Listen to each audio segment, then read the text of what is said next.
ایک دفعہ کا ذکر ہے، ایک دریا میں مینڈکوں کا ایک خاندان رہتا تھا۔ وہ بہت مزے سے اپنے دن گزار رہے تھے۔ اس دریا پر دو بیل روزانہ پانی پینے آتے۔ ایک دن مینڈکوں نے دیکھا کہ صرف ایک بیل پانی پینے آیا ہے۔ بزرگ مینڈک نے اس بیل سے پوچھا، میاں بیل، تمہارا ساتھی یہاں تمہارے ساتھ پانی پینے کیوں نہیں آیا؟ بیل نے بڑی نفرت اور حقارت سے جواب دیا، ہم دونوں کے درمیان لڑائی ہو گئی ہے، اس لیے میں اکیلا یہاں آیا ہوں۔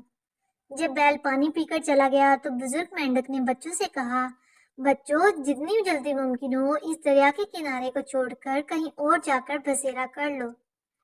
بچوں نے وجہ پوچھی تو بزرگ مینڈک نے کہا، جہاں نا اتفاقی اور دشمنی جنم لے لے وہاں رہنا خطرے سے خالی نہیں۔ ایک نوجوان مینڈک اکڑ کر کہنے لگا، تم جانا چاہتے ہو تو خوشی سے جاؤ، میں تو یہیں رہوں گا۔ بھلا بیلوں کی دشمنی کا ہم سے کیا تعلق؟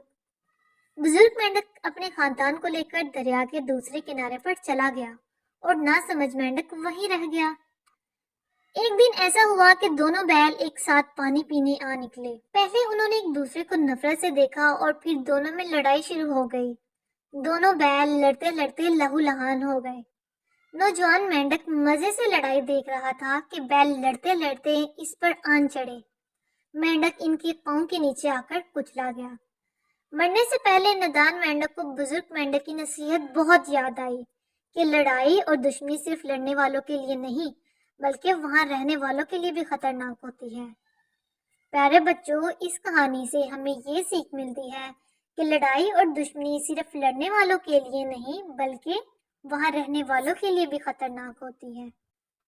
مزید اچھی ویڈیوز دیکھنے کے لیے اس ویڈیو کو لائک اور شیئر کریں اور میرے چینل کو سبسکرائب کریں۔